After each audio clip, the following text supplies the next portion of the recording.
right. Shabbat Shalom. Shabbat Shalom. We are back. Shabbat Shalom. Continuing on with our look at the triennial Torah portion. We are in the book of Devarim, Deuteronomy. This week we will be taking a look at chapters 6 and 7. Chapters 6 and 7 of Deuteronomy.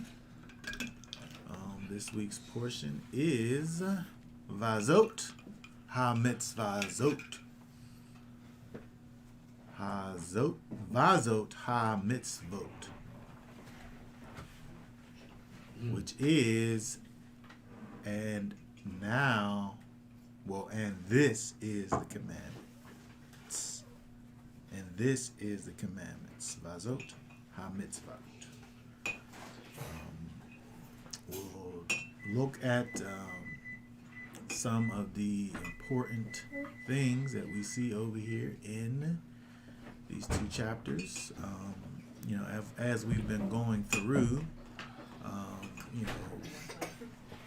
Moshe has been going through some things in terms of, from a historical standpoint, in terms of saying what happened at this point or that point in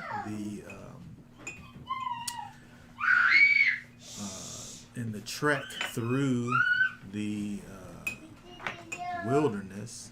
But at the point we are here, he's getting into some specific thoughts and ideas as to what is required from the people. So we want to go ahead and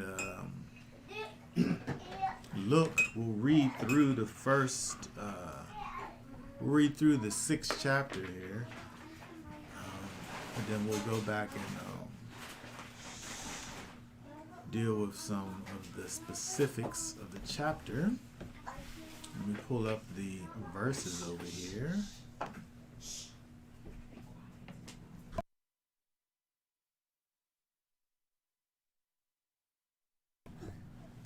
Okay, let me go ahead and get for us.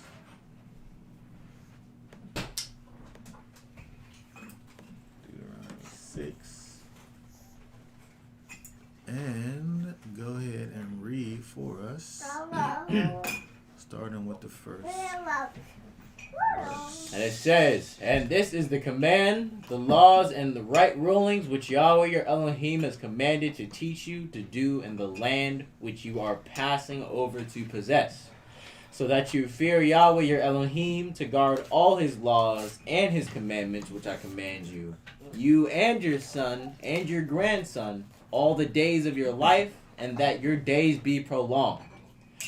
And you shall hear, O Yisrael, and shall guard to do that it might be well with you, and that you increase greatly as Yahweh Elohim of your fathers has spoken to you in a land flowing with milk and honey.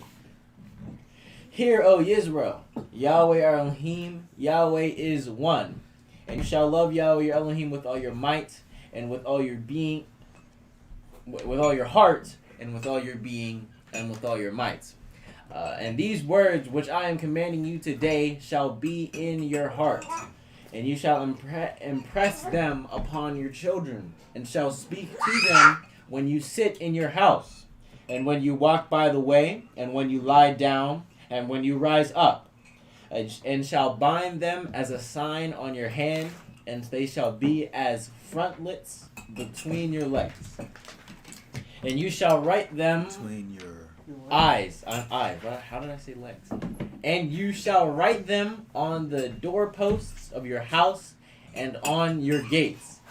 And it shall be when Yahweh your Elohim brings you into the land of which he swore to your fathers, to Abraham, to Yitzhak, and to Yaakov, to give you great and good cities, which you did not build, and houses filled with all kinds of goods, which you did not fill, and wells dug, which you did not dig, vineyards and olive trees, which you did not plant, and you shall eat and be satisfied. Be on guard, lest you forget Yahweh, who brought you out of the land of Mitzrayim, from the house of bondage. Fear Yahweh your Elohim, and serve him, and swear by his name. Do not go after other mighty ones, the mighty ones of the peoples who are all around you. For Yahweh your Elohim is a jealous El in your midst, lest the displeasure of Yahweh your Elohim burn against you. Then he shall destroy you from the face of the earth. Do not try Yahweh your Elohim, as you tried him in Massa. Diligently guard the commands of Yahweh your Elohim and his witnesses and his laws which he has commanded you.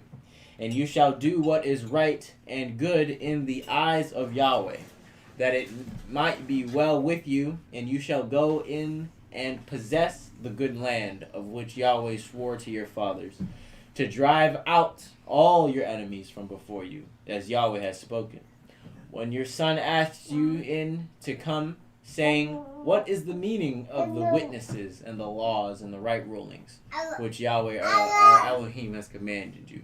Then you shall say to your son, we were slaves of Pharaoh in Mitzrayim, and Yahweh brought us out of Mitzrayim with a strong hand. And Yahweh sent signs and wonders, great and grievous, upon Mitzrayim, upon Pharaoh, and upon all his household before our eyes. And he brought us out from there to bring us in, to give us the land of which he swore to our fathers. And Yahweh commanded us to do all these laws, to fear Yahweh our Elohim, for our good always, to keep us alive as it is today. And it is righteousness for us when we guard to do all this command before Yahweh our Elohim, as he commanded us. Okay, all right. Very good. All right, let us go back up here to the top. Deal with a few of these things we find over here.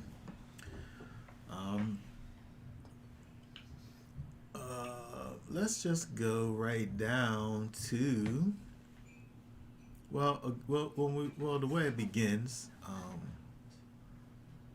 We see that similarly to what we saw in the previous chapters, as far as Moshe speaking to the children of Israel in regards to their responsibility to keep these commandments, these words that the Most High has given to them, this covenant that was made with them, so that they're able to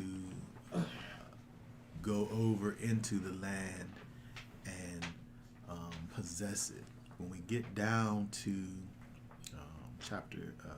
verse 4, we see over here the Shema.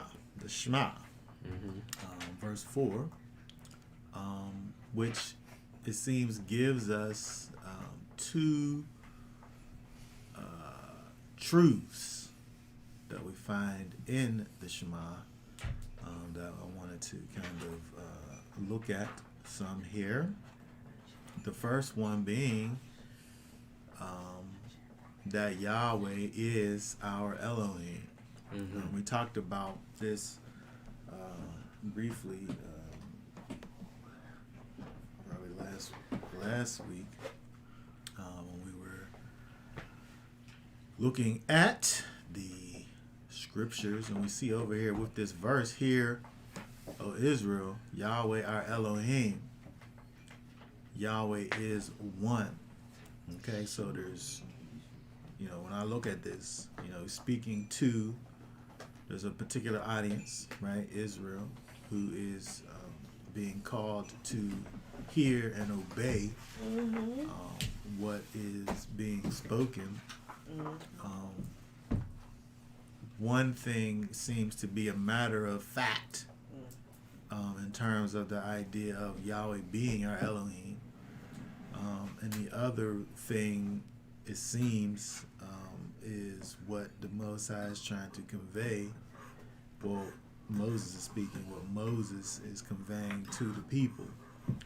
But again, just like we talked about last week, in terms of understanding who the Most High is and how he relates to us, the first thing that we need to be able to understand over here is the fact that Yahweh is our Elohim. It's interesting when we look at this verse over here. It's kind of it could potentially be a paradoxical statement that's being made. Yahweh our Elohim is one.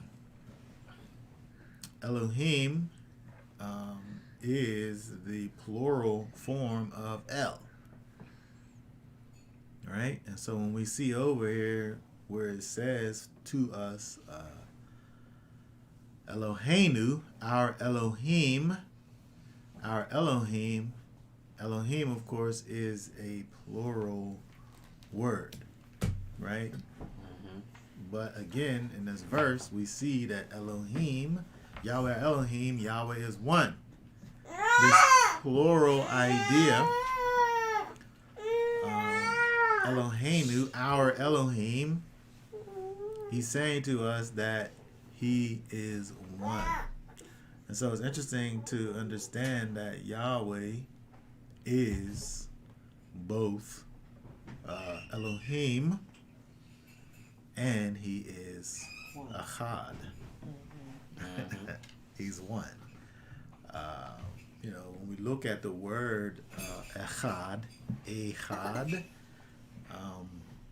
it's typically used to mean what we see it translated as over here as one. It can mean unity, one, first, but it generally means the idea. It generally brings about the idea of oneness. And so when we look at this, again, thinking about this, the way that is given to us, the Most High he wants us to understand something about himself, which is his oneness. But again, when we look at this thing, he could have, it seems like he could have said or referred to himself as El. Why Elohim? Why is the multiplicity added to the situation? Saying one, he would think you put one. Right. Singular. Yes. And so it's interesting. It's interesting when we look at the scripture in general. When we look at the Hebrew language, words, when words are plural, they have plural kind of words that go along with them, right? So if you were going to be describing something in its plural form, you would describe it using plural language, right? In general. However, this is not always the case. Typically speaking, you have agreement, as far as the language is concerned, you have agreement between gender and number, right? If I'm going to talk about something in the plural, I'm going to describe it plurally. But again, like I said, sometimes we have, differences in the way these things are conveyed in the Hebrew. I wanted to pull up something here so that we can see it. Should have got it ready for us. Let me pull it up real quick here.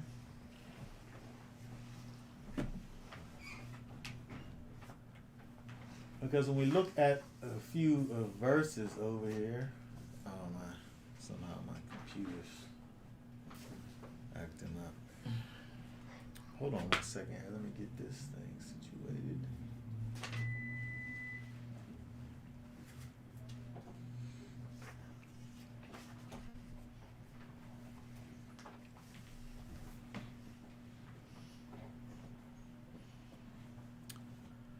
Okay, we're having some technical difficulties here. Let me just...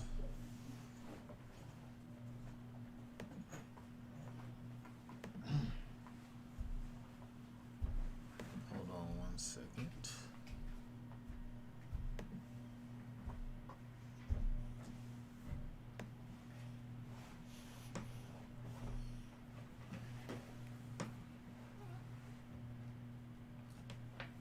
Okay, here we go. Alright, I want to pull up this verse over here, just so we're able to see it.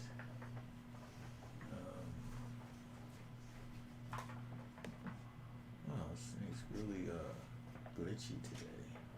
I don't know what's going on with this. With my high-speed internet.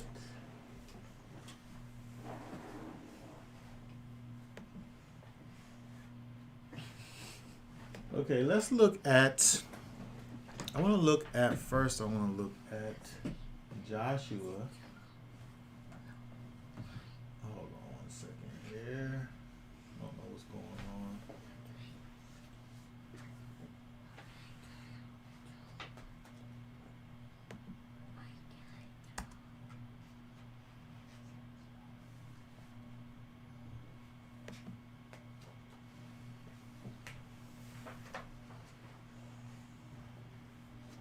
Wow. Hold on 1 second here. Let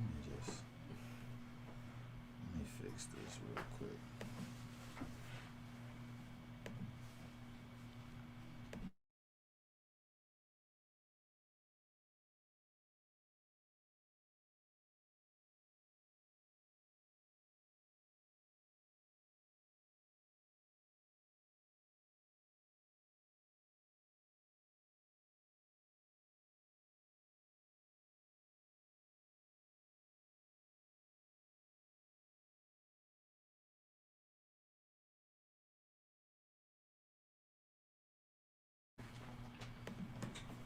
Okay, let's see if we can get this to work the way we want to. All right, so 24. Read for us 24. 24.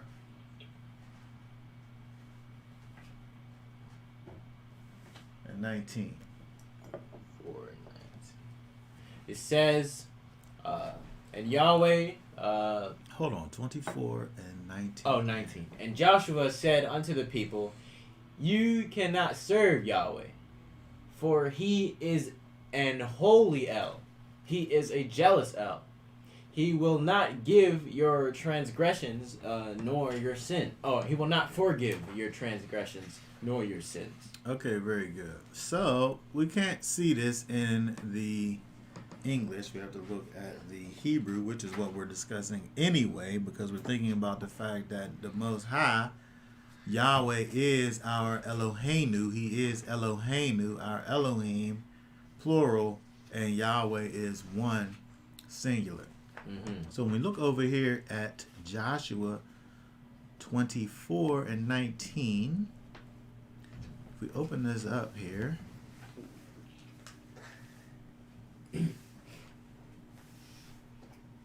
oh boy, I don't know what is going on high-speed internet. Okay, so let's look at this, right? So if we look over here where it says,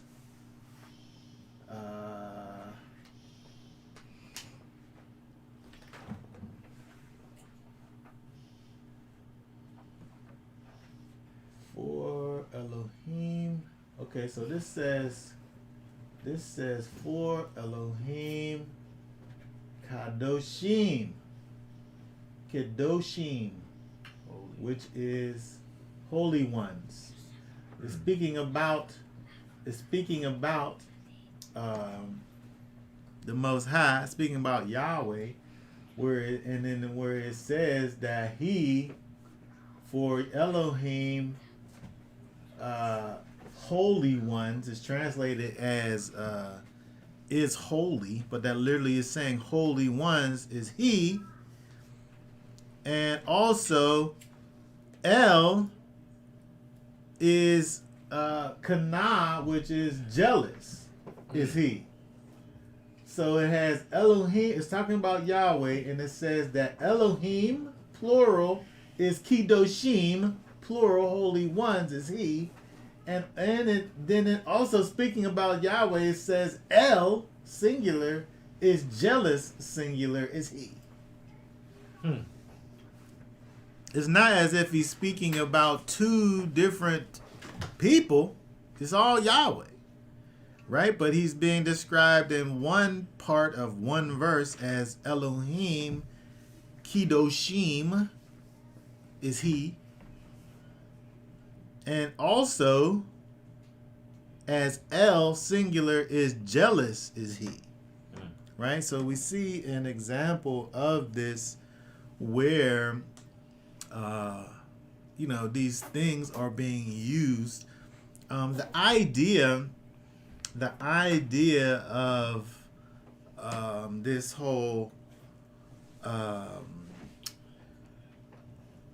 royal we is kind of, as a concept, is kind of anachronistic in terms of the fact that people started thinking about things in that way later, right? They came up with this concept of the royal we and speaking about royalty in this plural sense. However, when we see things that pertain unto the Most High, we see that He kind of describes His own self in a way that is plural. Not to say that there's many of Him, but it speaks to the vastness, to the all-encompassingness of who He is. What do we have over here in the comments? Over here, the many characteristics Shemot that Yah, our Elohim, sets Him apart in all-encompassingness. He is called by many names, but He is a Echad, true, and living power. Yes, very good. Yes, it's interesting when we think about the Most High and how multifaceted He actually is. But we don't want to get tied down to our kind of westernized thinking to put things, especially the Most High, in our boxes, the boxes that we create, because the heavens of heavens are unable to contain who He is. And so I just wanted to show over here in the scripture that we have examples, and not even, scattered examples, singular verses that are dealing with the Most High and His, multifacets, describing Him as Kedoshim, holy ones, when again it's referring to the Most High, who we see over here is one. The same thing is true when we look at verses like we looked at this verse last week, Proverbs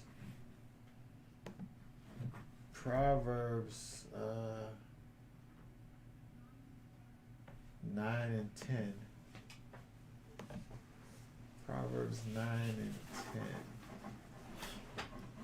10.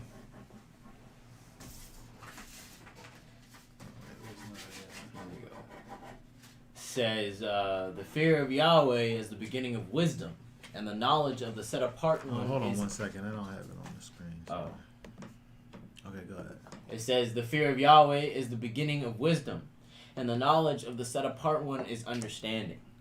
Okay, very good. So this verse here, most translations refer to this right here, knowledge of the set apart one, and capitalize it. Many translations are saying that this is referring back to Yahweh. The fear of Yahweh is the beginning of wisdom, and the knowledge of the set apart one, or him, or Yahweh, the subject, is understanding.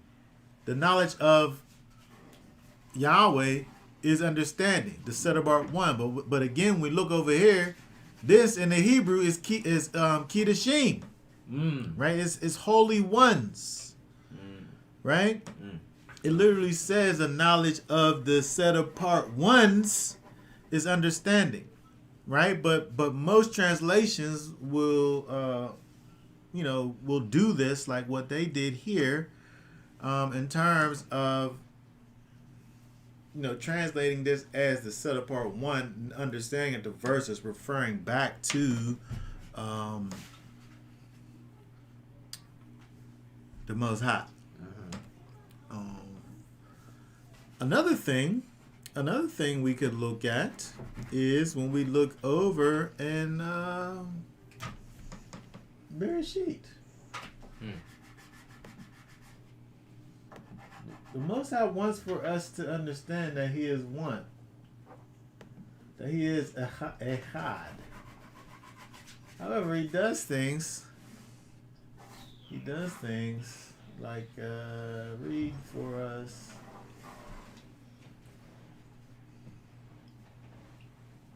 verses 26 and 27. And Elohim said, let us make man in our image, according to our likeness, And let them rule over the fish of the sea, and over the birds of the heavens, and over the livestock, and over all the earth, and over all the creeping creatures that creep on the ground. And Elohim created the man in his image. In the image of Elohim he created. Male and female, he created them. Oh, okay. So I wasn't going to talk about this over here, but I just thought about it right now. We see in verse 26 over here where it says, let us make. This whole thing here is a word in the Hebrew, which again is plural. Let us make man in our image. Let us make in our image. But then in verse 27, Elohim created the man in his image. In the image of Elohim, he created him. And so, some people talk about this whole idea of the heavenly hosts when we see this verse over here, verse 26. The heavenly hosts, the angels. This isn't about the angels over here when it talks about let us. It's about the true and living Elohim, right? We know that because we think about when we look at verses like let's see what it says over here in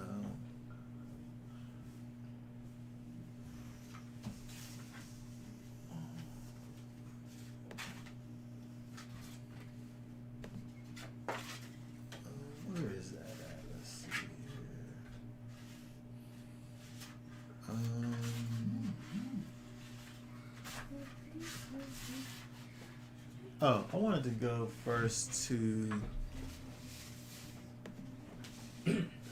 Genesis 5. This is a repeat of what we read in 27. Read it again in 5:1 here. This is the book of the genealogy of Adam. In the day that Elohim created man, he made him in the likeness of Elohim. He made him in the likeness of Elohim. And so I'm saying that Elohim, us, our image, and even when it gets down to he, is the Most High. The image is the image of the Most High. It's not the image of angels. Okay? It's not the image of the so-called heavenly host. If we go to Mark 12. Mark 12.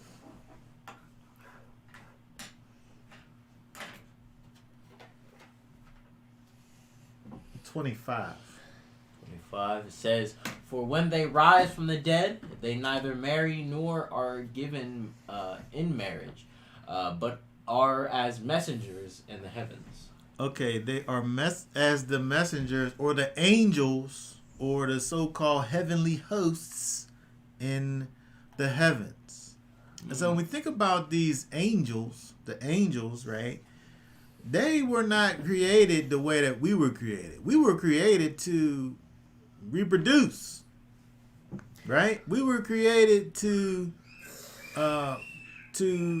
be fruitful and multiply. Over here, we see that this is not a component that is connected with what the angels are, right? And so when he said that he was going to make us when he said, "Let us make man in our image," he wasn't talking about the image of those who, don't reproduce themselves. When we go into the resurrection, when we go into eternity, we'll be in that respect like them, where we won't marry and we won't be given in marriage because we won't have these reproductive bodies. But what he wants for us to understand is when we get to the place of renewal, when we go back to the way that he created for us to be,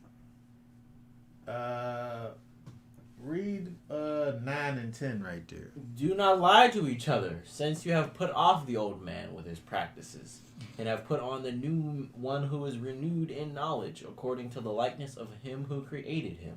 Okay, verse 10, the likeness of him who created him, which is the Most High, right? When we take on our new being, our renewed being, and we're transformed into this new creation, the beginnings of that is, our character being transformed into the character of the one who created us, who is the Most High.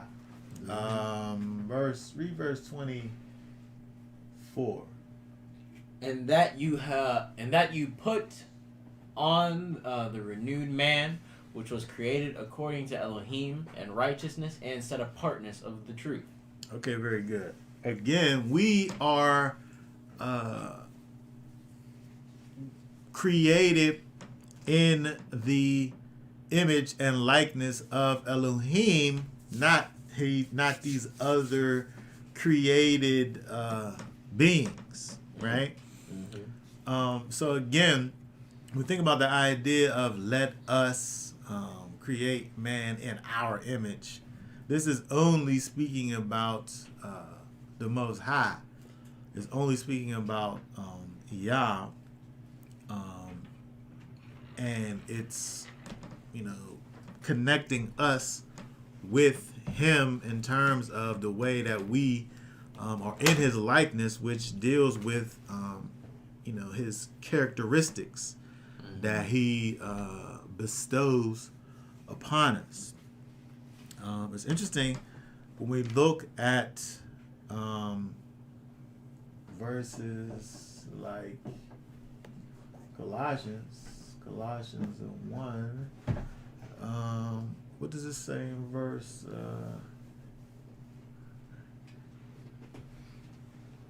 15 and 16 there? Who is the likeness of the invisible Elohim, the firstborn of all creation?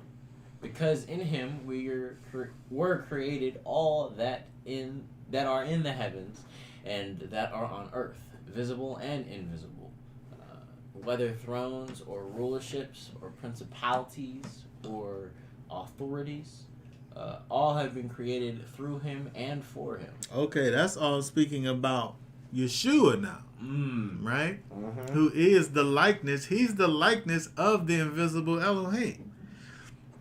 So if Elohim, speaking about the Father, Yah, is invisible, and Yeshua is the likeness of the invisible Elohim, it seems as if we're created in the image of Yeshua. And in our renewed being, when we walk around here now as being renewed, a new creation, the way that we walk is the way that Yeshua exemplified for us to walk.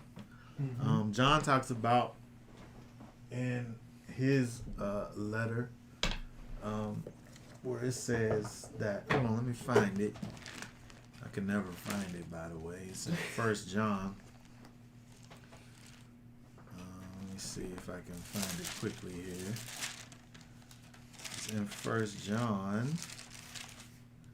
And he says, hold on. It's a chapter.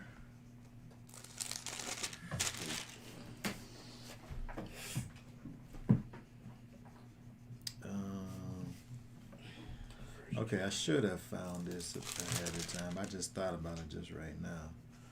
But John talks about however he is, so shall we be whenever Yeshua returns. Whenever he returns, however he is, that's how we will be.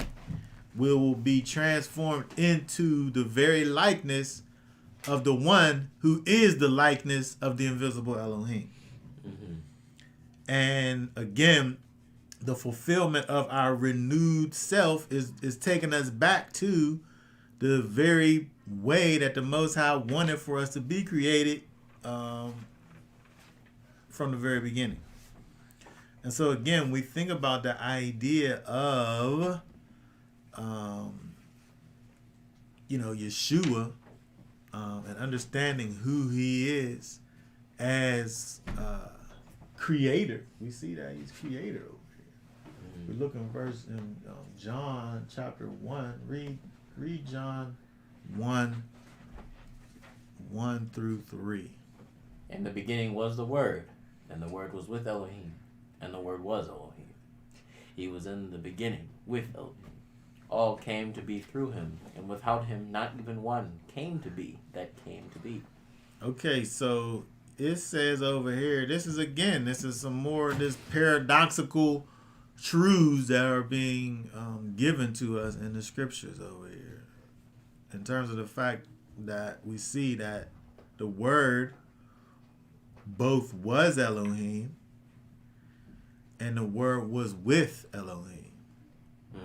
Right? Which is interesting, because if we're talking about something being something and then also being with something simultaneously, the Word was with Elohim and the Word was Elohim. This whole chapter is talking about Yeshua, and all came to be through him, and without him, Yeshua is talking about not even one came to be that came to be. Nothing came to be outside of Yeshua. And drop down to verse 9. Read 9 through 11. 9 through 11 says, He was the true light, which enlightens every man coming into the world. He was in the world, and the world came to be through him, and the world did not know him. He came to his own, and his own did not receive him. Okay, very good. Again, Yeshua is talking about Yeshua over here. who is in fact creator. Okay? Oh. And so when we think about the fact that Yeshua, the image of the invisible Elohim, is involved in creation. He's involved in,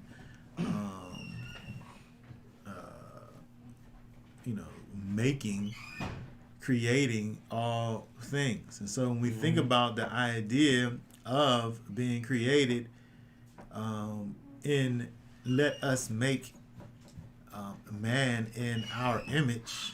Well, the image of the Most High is Yeshua. The image of Yah is Yeshua. Mm-hmm. Okay? And so again, when we think about the Shema, when it talks about, "Hear, O ye Israel, Yahweh our Elohim, Yahweh is one," giving us this, again, this idea of Elohim,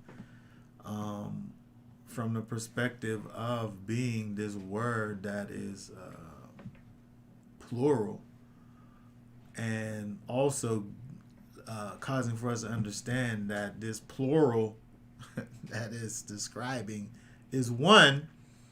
It helps us to understand and see who the Most High is, and in his oneness, right, in the way that he presents himself to us.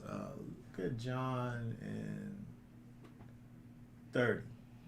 Read that verse right there. John 10:30. It says, I and my Father are one.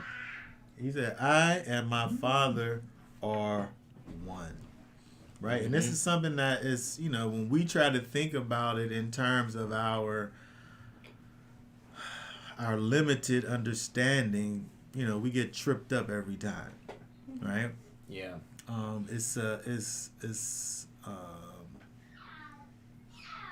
For our little finite minds, it's hard for us to understand. We look in Revelations where it talks about the one throne, right? The throne of the Most High, that Yeshua is the one who sits on it, right? All of these things where we see these different places where the Most High points us towards, for us to look. And the way that he describes himself in these various ways, I think we just he wants for us to understand the magnitude of who he is, but at the same time, to help us in our understanding, points us towards something that we are able to understand, and that is Yeshua, where he is a image, a one that we're able to look to and see and understand. Because again, he, the Most High, is, for lack of a better word, he's too big to fit into anything that we're able to understand, right? When we think about the idea of the fact that he says that the heavens of heavens cannot contain him, there's no thing that we're able to put him in his entirety in. We're able to think about him, in different ways, but we can never, again, box in who he is in its entirety. The only thing that we're able to do there is to think of him basically in parts. Think of parts of who he is and deal with those parts, because his fullness is vast. It's too much. It's too much to deal with, right? And so again, when we think about the Shema, he's given us all of these things, right? He's given us, first of all, the fact that He is, in fact, our Elohim. He is our mighty one. He is the one that is the all powerful. So he causes us to think about his vastness and his enormity, and his power and might. And then he also causes us to kind of, singularly focus on, his oneness. So he's a lot, and he's a little bit. He's everything, right? That we need for, for every and any and every situation, right? Mm-hmm. So when we keep on going over here, understanding, again, this helps us in the idea of understanding who he is, and how we're able to continue on following after him. Again, because he is everything. He is so mighty. He is the Almighty, right? And so again, Moses is saying to the people over here, ancient Israel, this next generation, and to you and I, that we shall love Yahweh our Elohim, right? And so, we have to understand what love is if we have to do it with all of our heart and with all of our soul or being and with all of our might, right? So let's look at this over here. Let's see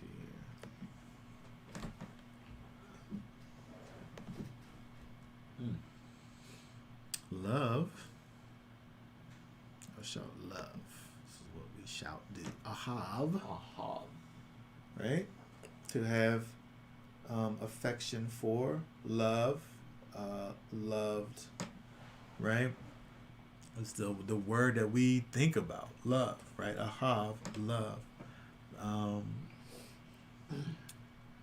But we can't confuse this word love with kind of what we've turned love into being, over time, as being kind of this emotional thing, right? Because love as an emotion is something that is a response to something, right?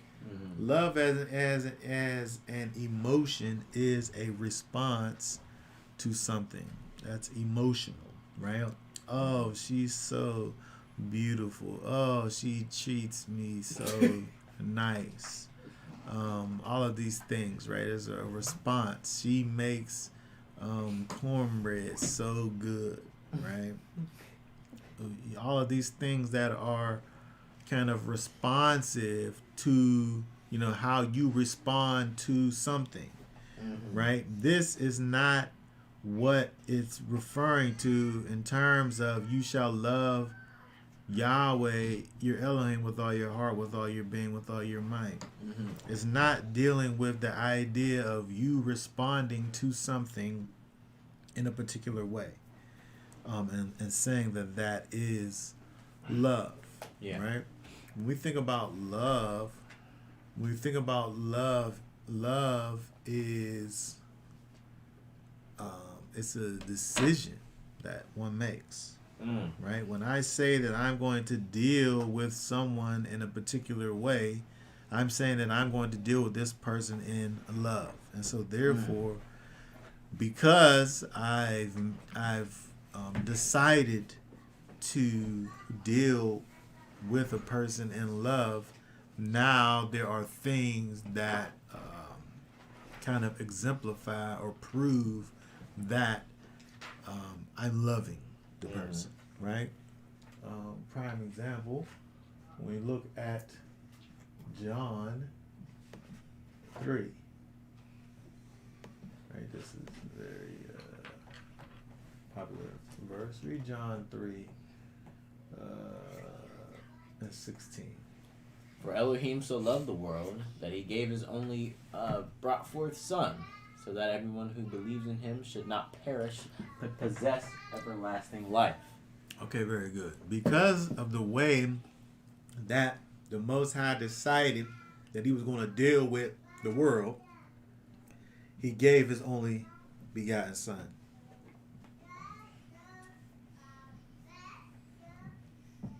Right? Elohim so loved the world that he did something.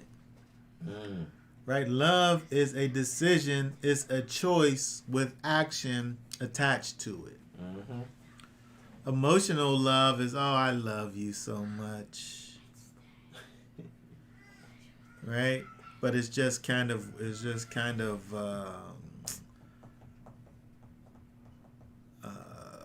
external, right? There's nothing connected to it. There's no substance, right? It's insubstantial, right? But love, we see right here, love, there's action attached to it. For Elohim so loved the world that something happened after that. He gave his only brought forth son. Right? There's action involved in it. Let's go over to 1 Corinthians. 1 Corinthians. Let's start reading at verse 1 over here.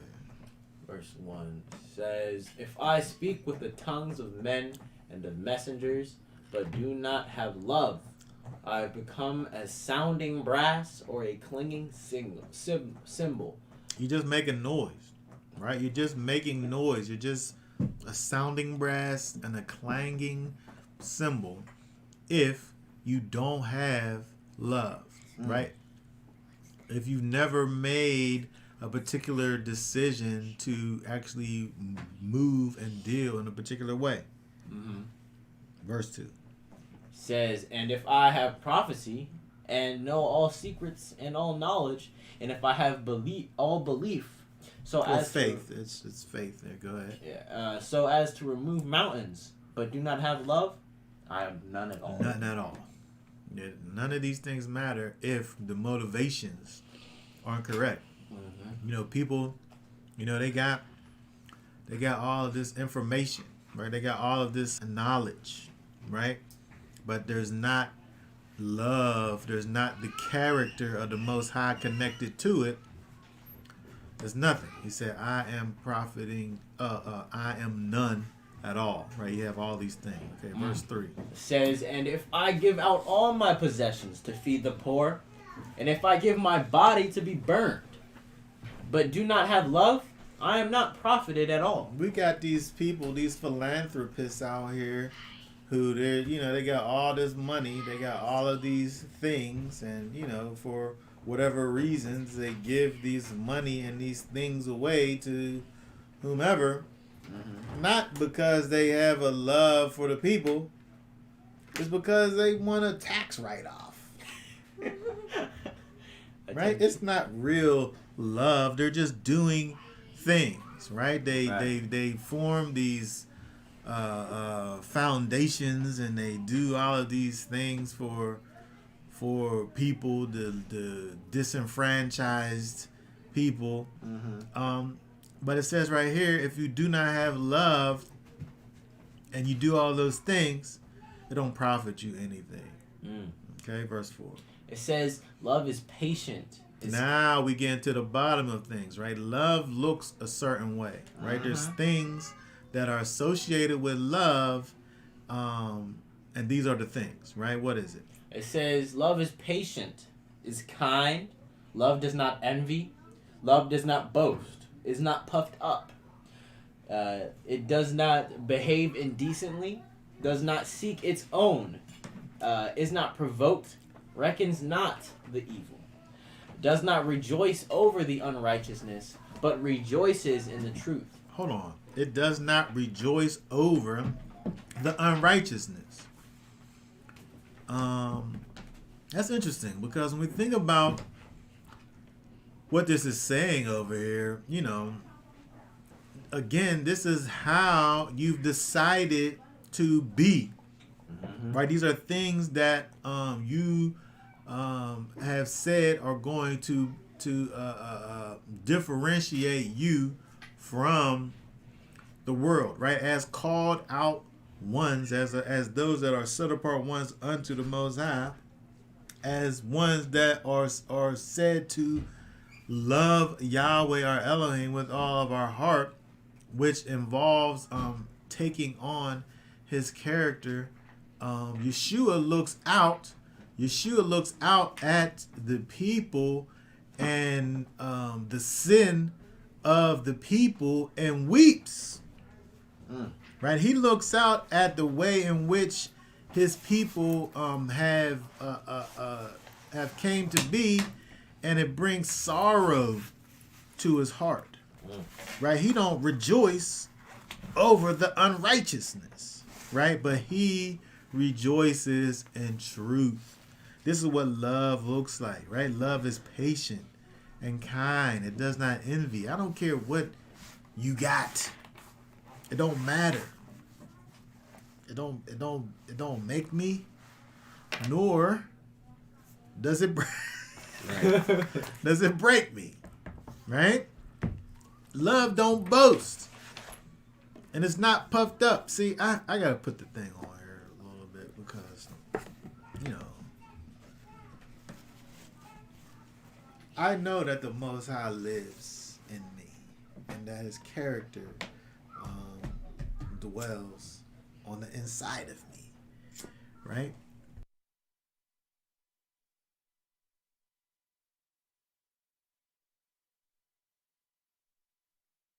See that? Okay. And so, when you think about what this is saying over here, we from a certain generation, there's things that have been ingrained in us that's wicked. Yeah. People of my age and around about, we belong to the hip hop generation, right? When we were coming of age, this thing was kind of on the rise. And one of the main things that was involved in this whole culture was this whole idea of this braggadociousness. Yeah. Boasting. Yeah.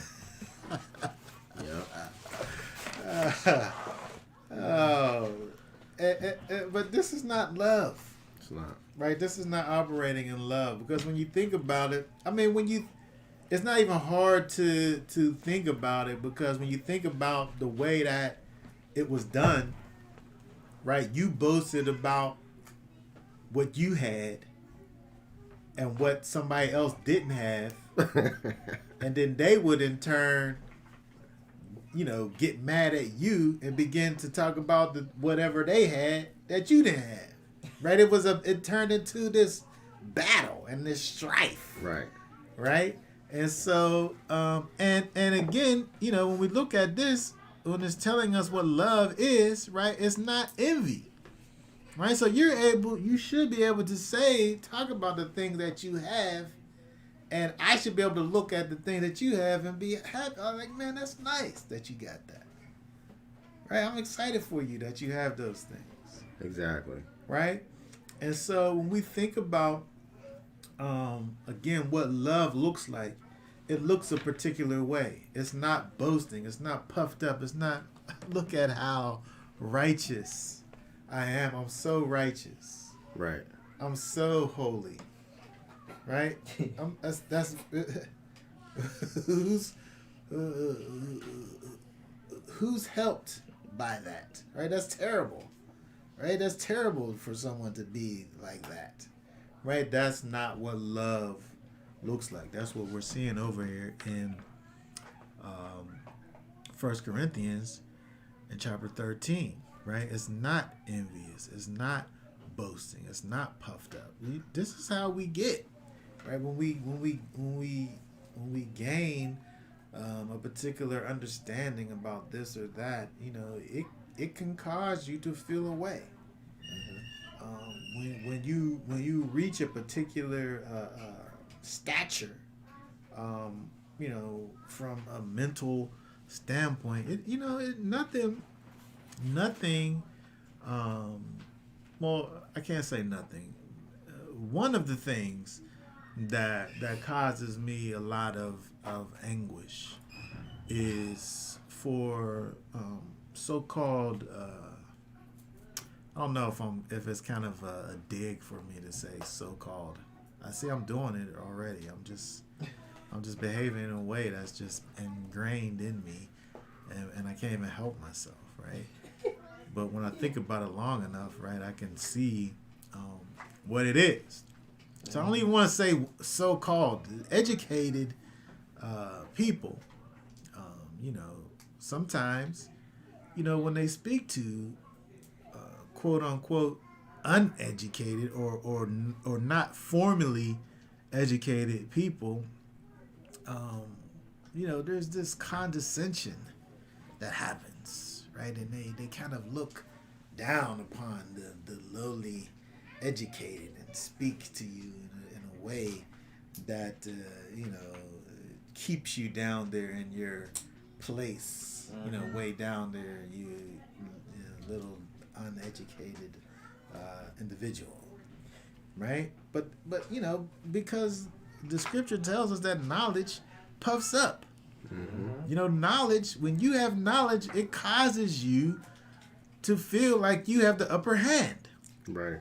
But the scriptures is telling us that, if we're supposed to have love in our hearts, this is something that we have to fight within ourselves, right? We can't allow for these natural things to take place inside of us when we operate in love, right? Because this is not what love looks like, right? It's not puffed up. Even though we know that knowledge puffs up, and even though that we know that the ways that the Most High has made for us actually causes us to increase in knowledge and the application of knowledge, which is wisdom, right? And so, but at the same time, okay, again, we see this kind of a paradoxical thing where when we walk in the ways of the Most High, it causes us to acquire wisdom and knowledge, this thing that causes us to puff up, but he's saying to us, don't puff up. Yeshua, who is the creator of all things, was also a servant to the people. Imagine Yeshua in his divineness, where he's able to comprehend things from a spiritual perspective, looking at these people who it says that he created. And yet and still, the way in which at times he was treated by his own people. He had all the ability in the world to boast and be puffed up to the people, but because of the fact that he operates in the character of the Most High, he, again, he doesn't, do that, right? And he's trying to say for us that this is the way that we are supposed to also behave, right? If we have love in our hearts, these are the things that we do. Did you already go to Matthew 23? Matthew 23? Yeah. At least what you're speaking on right now. In regards to, you just said. Which verse you talking about? Verse 11 and 12. I didn't go to Matthew. I am going to Matthew, but I don't think I'm looking at these verses here. Let's see. 23. 11. But the greatest among you shall be your servant.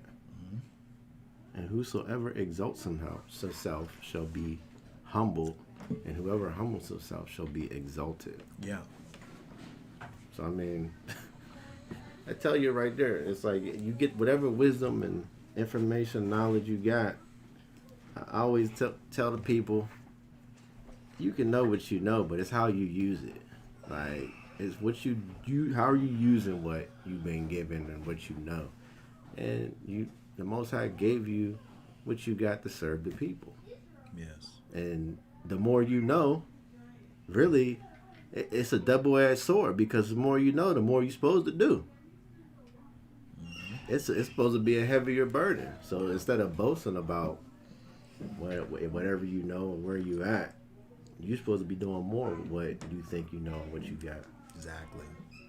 Yes. And this is the lessons that Yeshua spoke to the people. Right? The greatest among you shall be your servant. As he was. He gives this lesson to the disciples at the Last Supper with the feet washing. And Peter's like, hold up, you ain't washing my feet, master. How you gonna wash my feet? You my master. And then when Peter gets an understanding as to what he's trying to do over it, and then he whole switches it all around. You just wash my whole everything then. That's what it means. Wash my feet and my hands and everything. Right? When he gets it, right? But again, this is a picture of what love is. Right? And again, we think about Deuteronomy chapter 6, we are to have this in our hearts, right? This is what we're supposed to have in our hearts. Okay, let's keep on reading 1 Corinthians. Verse 7. Oh, hold on, let me make this big. All right, verse 7. It covers all, believes all, expects all, endures all. Love never fails. And whether there be prophecies, they shall be inactive, or tongues, they shall cease, or knowledge, they shall be inactive. For we know in part, and we prophesy in part. But when that which is perfect has come, then that which is part shall be inactive. When I was a child, I spoke as a child. I thought as a child. I reasoned as a child. But when I became a man, I did away with childish matters. For now we see in the mirror dimly, but then face to face. Now I know in part, but I shall know in part. But then shall I know in part, as I also have been known. And now believe, expectation, and love remain. These three, but the greatest of these is love. Okay, very good. So again, like I was saying, that love looks like something, right? Love is manifest in a way that is visible and felt to the giver and the receiver of it, right? And so it's not this emotional thing. It's not this thing that is a response to something. It's not an effect, right? Again, Yah says that because of the fact that he loved the world, that's why he gave his son, right? That's why he did it. It's because of the fact that he loved the world. It caused him to move into action. 1 John 5 1 through 3. Everyone who believes that Yeshua is a Messiah has been born of Elohim, and everyone who loves the one bringing forth also loves the one having been born of him. By this we know that we love the children of Elohim when we love Elohim and guard his commands. For this is the love of Elohim, that we guard his commands, and his commands are not heavy. Okay, very good. So again, we can't sit up here and say that we love and then there's no manifestation that goes along with this thing that you said. Mm-hmm. Right? It said, if by this we know, there's a way that we could know that we love the children of Elohim. There's a way that we could know. We love Elohim when we love Elohim and guard his commands. That's how we know. When we manifest his character in our lives. If you're not manifesting the character of the Most High, then you don't love the Most High. Period. You don't love his people, and you don't love him. He said in verse 5 of Deuteronomy chapter 6, love Yahweh, your Elohim, with all your heart and with all your soul and with all your might. If you love Elohim, you'll guard his commands, and they're not heavy. It's not a burden for you. It's not a burden for you to do the things that are necessary to maintain your relationship. Okay, we got to talk about these things, right? Because these are things are spiritual things, but it's physical as well.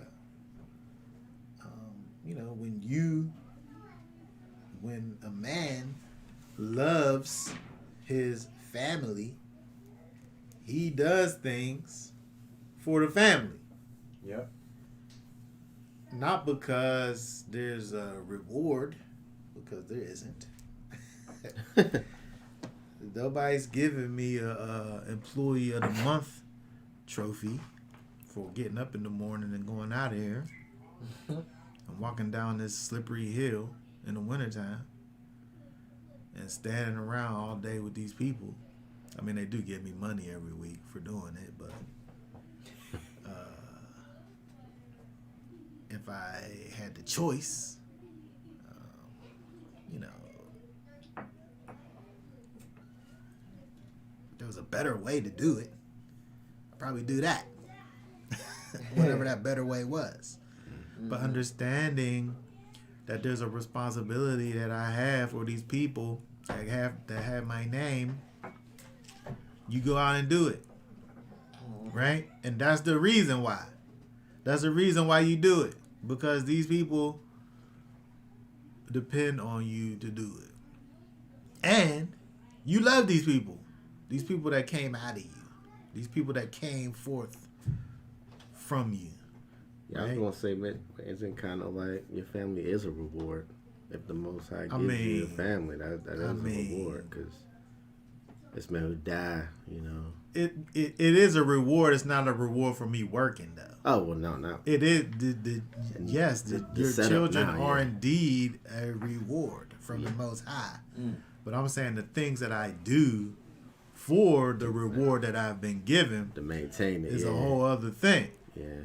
And I do it based on the fact that that's what I'm required to do as a lover of my family. If I didn't love my family, I wouldn't care.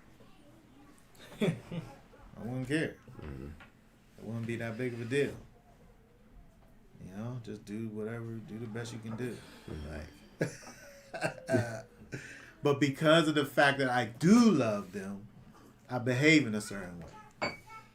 And so, again, when we think about the way that we love Yahweh, our Elohim, with all of our heart and with all of our soul and with all of our might, this is not something that we just say. Like, you don't just say that I love you, right? There's a way in which you behave because of that, right? Ahav, love looks like something, right? We just saw over here in 1 John what it looks like. By this we know that we love the children of Elohim, when we love Elohim and guard his commands, when we manifest his character. That's how we know. All right, let's go back over here.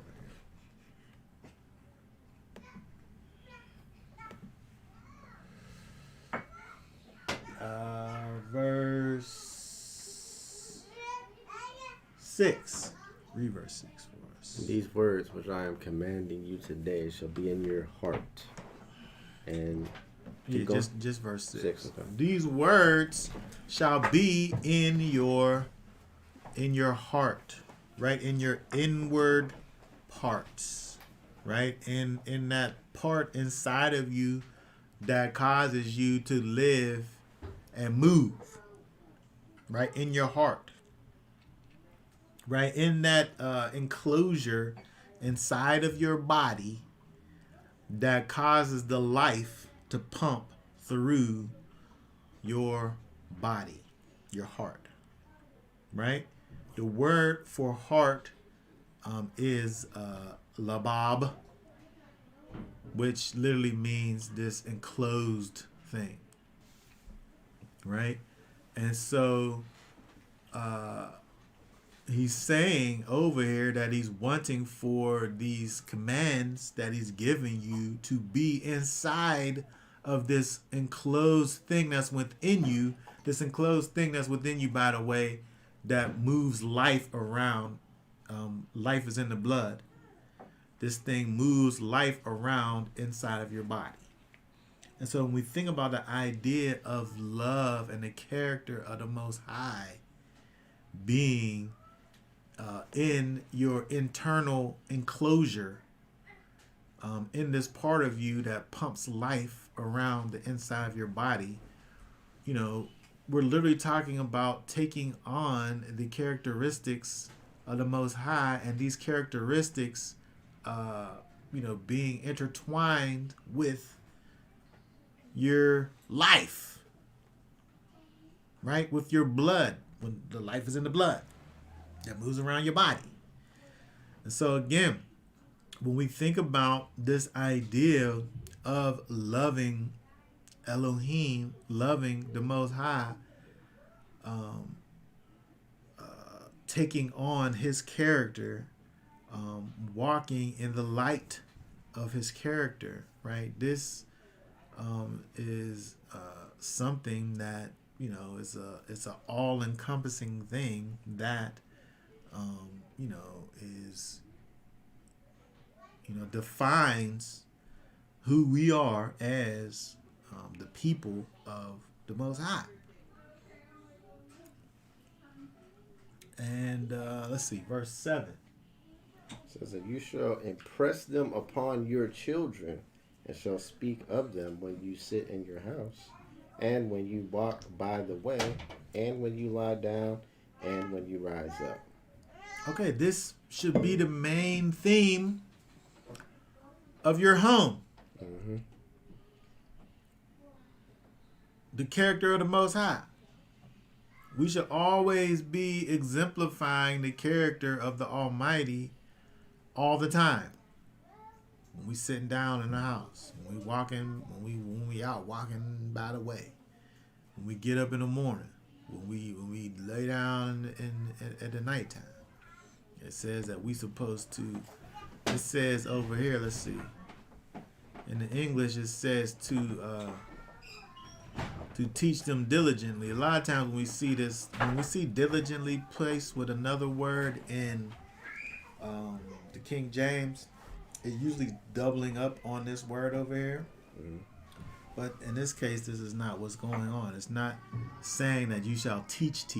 A lot of times we see where, it's giving you a thing to do, and then it says to do that thing diligently. When you look in the Hebrew, is a repeat of this. But in actuality, this word over here is its own word, which really means to teach diligently. It means to pierce.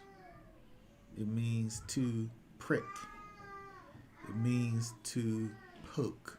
This translation says to impress, to make an impression on, and it don't mean like first impressions, right? It's a literal impression. Like if I took a brand and impressed it upon your skin, and when I take it away, there's a form of the thing that I impressed upon you. Right. Now here's an interesting word here. This word, wet, which we don't use this word. I don't think in 2022.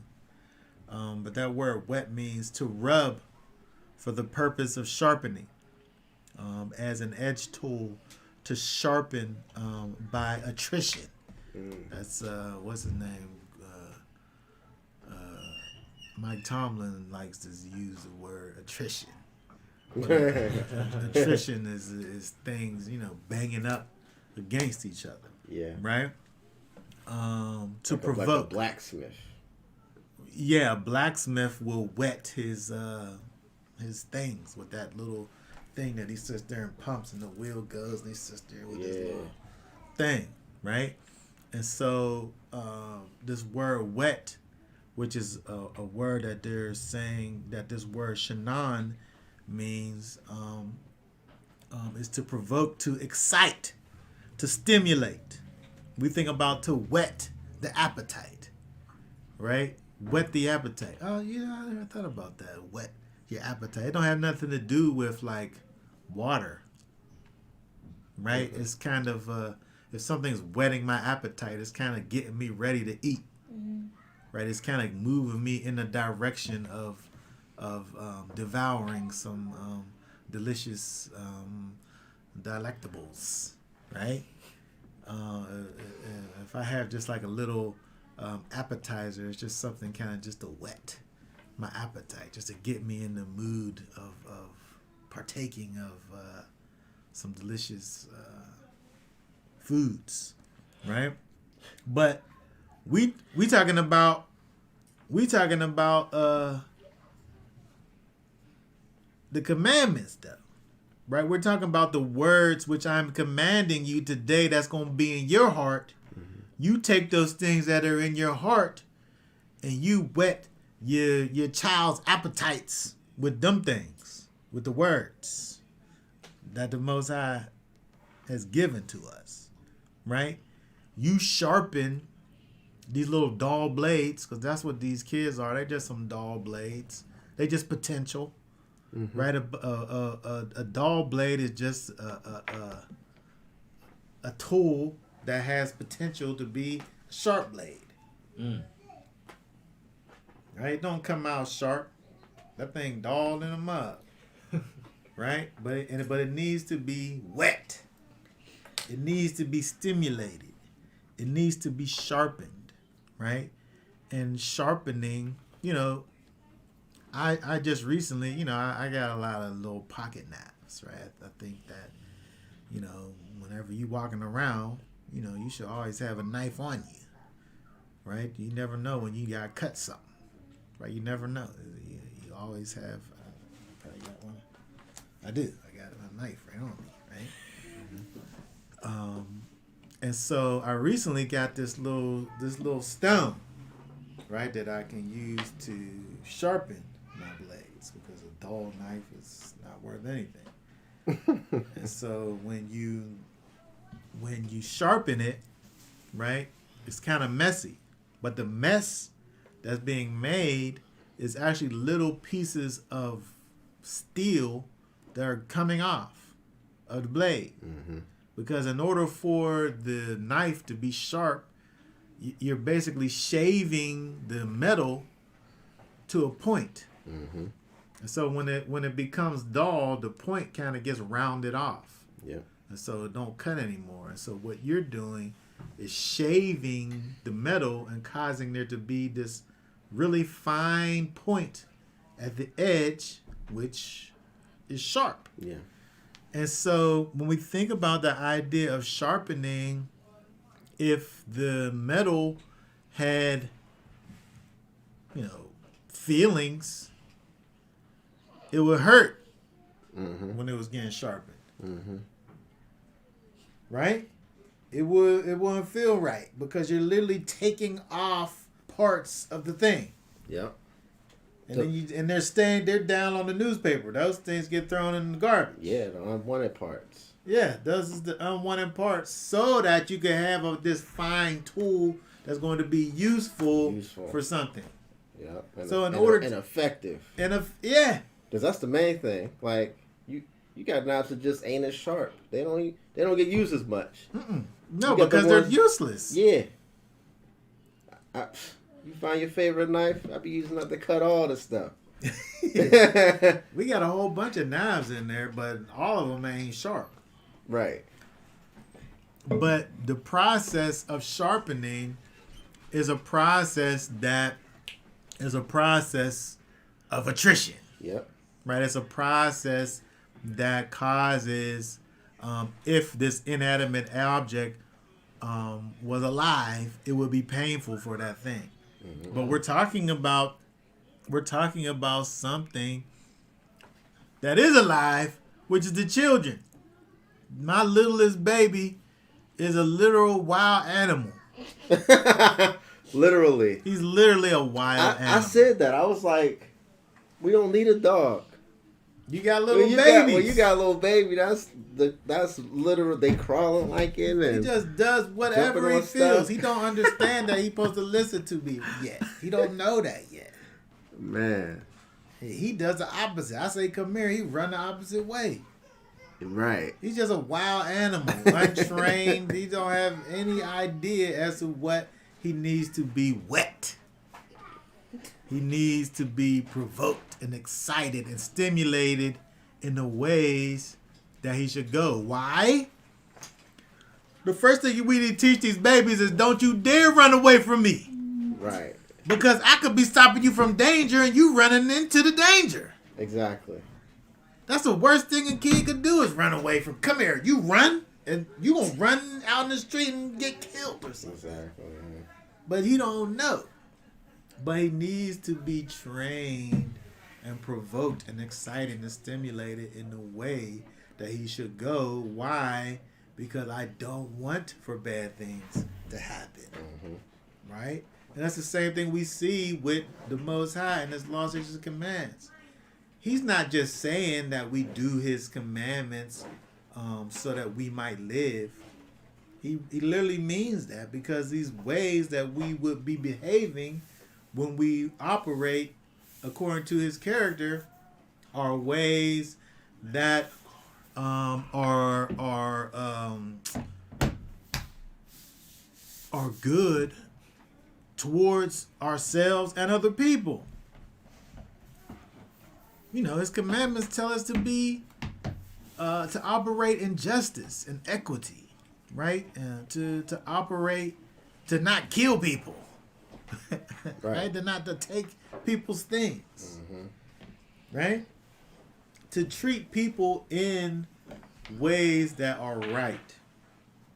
And so, why wouldn't our lives be full of joy and contentment and all of these things if we behave in a particular way?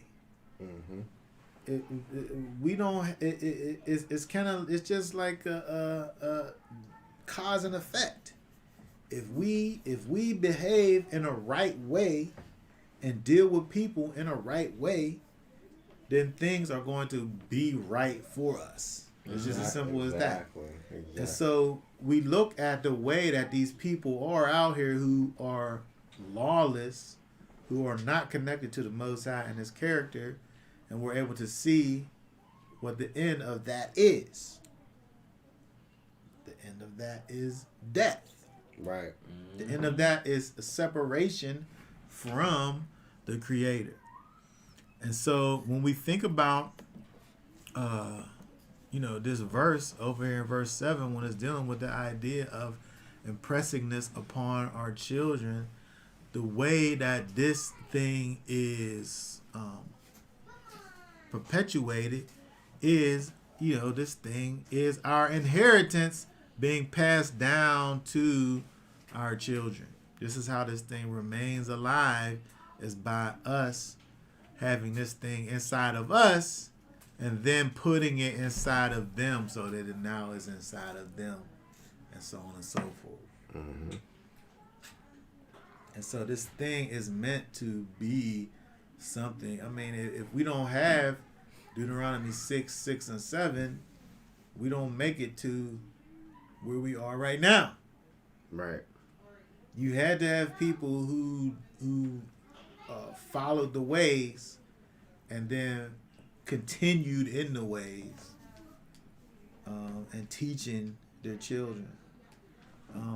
When Yeshua, left out of here, he said, go out and make disciples. He basically said this over here. And he said for you to, these commands that I give you, put these things in your heart and go impress them upon the world. That's what he basically said when he sent his disciples out to the world to preach the gospel. And so, these things keep us moving forward, right? This is not a secret, right? And when you think about, again, this idea of love, this is all based on. When you think about the idea of what we're doing here as Israel, when we look out and see our people who are in a state of total disarray, either you care about what's going on with the people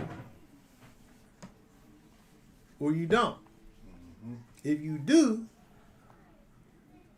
you speak to the people, right? If you do care, you act. You make action.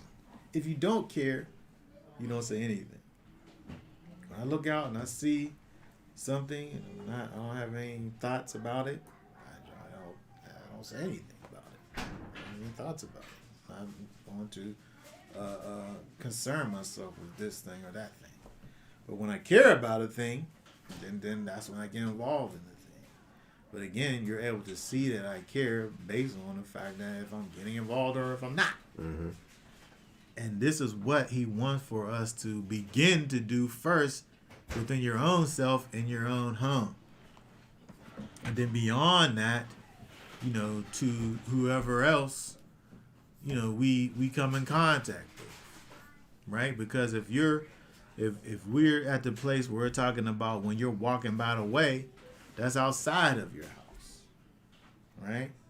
Whereas it's involving, things that are outside of your walls. When we think about manifesting the character of the Most High, this is not something that you are able to kind of just be some of the time. This is who we are to be at all times. Mm. Yeah, that was one thing. One of the doctrines out there is you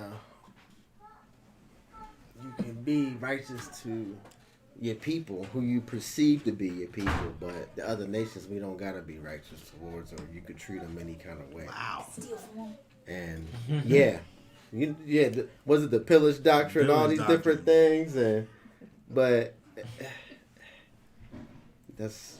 I always ask the question, when do you turn your righteousness off? Yeah. I was just, listening to this thing. Now, with this DNA situation, right?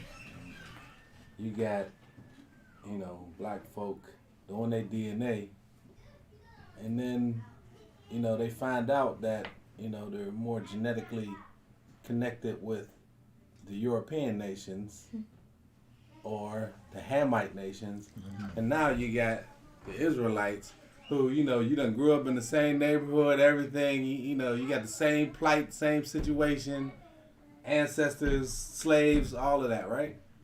Now you got the Israelites who or genetically have the genetic markers going in on the people who ain't, who don't have, who black, but don't have the genetic, the DNA same markers.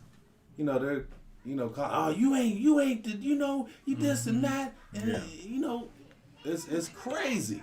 Yeah, which, you know, when you think about it, is, you know, that's what we talked about in 1 Corinthians chapter 13. They have this supposed knowledge that they've accumulated, and then now they're acting on it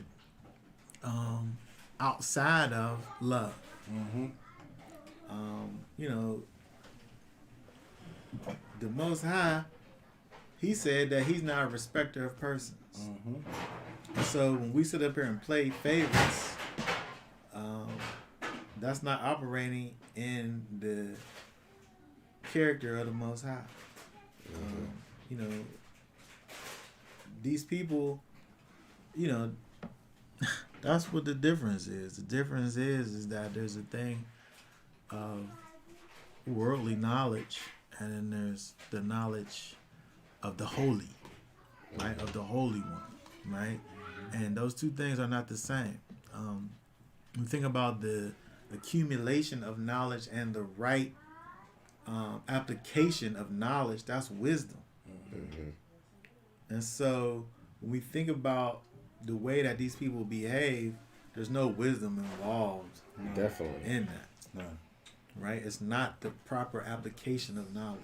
It makes you laugh sometimes. You're like, Yeah. what? How did you Yeah. It was, decide to do that? I ain't seen one scripture about DNA, genetic markers, none of that. I mean, it's this scientific thing that we've sat up here and come up with. Whether you're able to accept it or not, it shouldn't take you to a place where now, you know, I'm going to only deal with these people who got this specific marker, because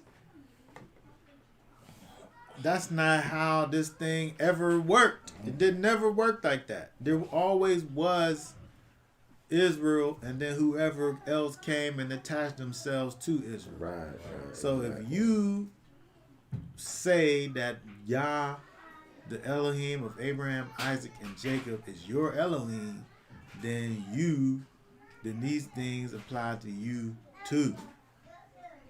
And we wasn't supposed to sit up here and treat somebody different because they wasn't, quote unquote, genetically connected to us. You know, these people, it's emotionally based, because it's based on something. If I say that I'm going to love the children of Elohim, if I'm going to love those who love the Most High, then it don't matter what you look like. Right. Because when you think about it, these people that they, you know, when you think about Israel going into the land of Canaan, those people didn't look different. They all look the same. They wasn't that many generations away from the same people, basically. Mm-hmm. And so when you think about it, it wasn't like how we got today, where we looking and people look different, and then we put them in these categories. They didn't have them categories then. No, all them people look the same.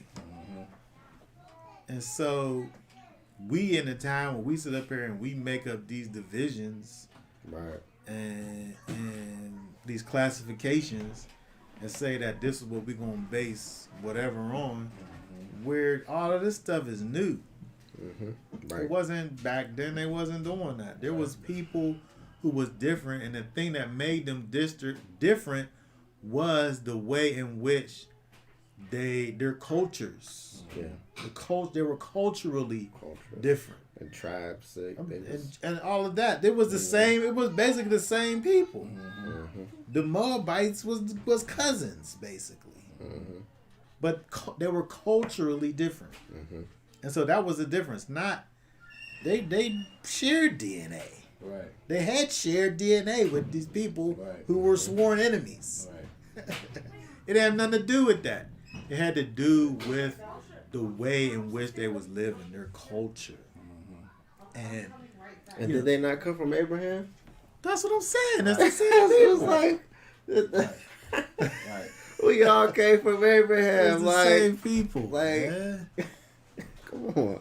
These people was out here, they on this foolishness and this learned behavior. But it's not learned from the holy. It's learned from these people with these Western minds sets. And, it's just more things that we got to unlearn when we want to come back and be, what he made for us to be. And the other thing too, because the Most High wanted, I feel like if he ain't want certain people here, they wouldn't be here. Like during the time of Noah, only his family was saved. He literally got rid of the line of all them other people, so they couldn't be here. But only Noah's line stayed. So it was like those the people like, and as it just went down and it split, he said they want to choose to teach these people, but them other people still matter because look at the men that they saved and they're still their children. Yeah. I mean, that's the whole thing, that people really need to really meet their maker. Literally. And I don't mean that in the sense of dying. Oh, no pun intended. Right? No pun intended. Right? But they literally need to become acquainted with the one who they say that they serve. Because they saying that they are serving the Most High, but they're not serving them. They're not walking in the character of the Almighty. Right. Right? They're walking in the character of their father, the devil. Okay? That's what these people are doing. And it becomes obvious based on the way that people behave. Mm-hmm. He said that if you love me, you'll keep my commands and it won't be grievous. Right? It's not going to be something that is hard for you to do. It's going to be something that you naturally do because of the fact that his character becomes infused with ours. What's this say? 1 Timothy 1:4. Nor to pay attention to fables and endless genealogies, which cause disputes rather than the administration of Elohim, which is in belief. Yeah, I mean, these things, it's just another way for people to divide. Yep, that's all it is. And division, that's not what this thing is about. This thing is about unity and coming together. Right. That's what I was What's about up? to say. I wanna Satan just- needs that. That's what he rides on, division. He loves that. And so the more things we could come up with that could cause us to be separate from one another is just going to be more things that cause us to be weak. Because we can't be strong if we can't be together. Right. It's just a plan of the devil. Yeah. To have us sit up here and say, well, I know that these is my people and I know that you ain't my people. Right. So I ain't trying to be with you. Yeah, it's crazy. Because really, if you saying that, if you acting that way, you're saying that person. I mean, you're saying they should be dead. That's really because if you can't deal with them, it's like You basically you done made them be worthless. because what in the law are we supposed to deal with dead things and dead people got to be in the ground by sunset? Like you weren't supposed to go in their dead bodies and all that. Mm-hmm. It's and just alluding that to if you stay away from a people. Or if you take people that way, you're looking at them as you're dead. Yeah, they're worthless. Because you can't transfer the spirit of righteousness to them anyway. Because you're supposed to be the example. Where did Yeshua talk about calling these people raka? We just looked at that last week. That word means worthless. And so if you're worthless, if I'm treating you as if you're not worth anything. He said, you worthy of judgment. That's what Yeshua said. That's how you going to deal with somebody? Where's that at? In Matthew chapter 5? Raka? I'm trying to remember. 5:21 and 22.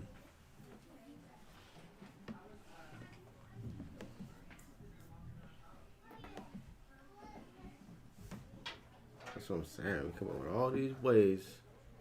What did that say right there? 5:21 and 22. Okay, you heard it that it was said to those of old, you shall not murder, and whosoever murders shall be liable to judgment. But I say to you that whoever is wroth with his brother without cause shall be liable to judgment. And whoever says to his brother, Raka, shall be liable to the Sanhedrin. But whoever says, you fool, shall be liable to the fire of Gehenna.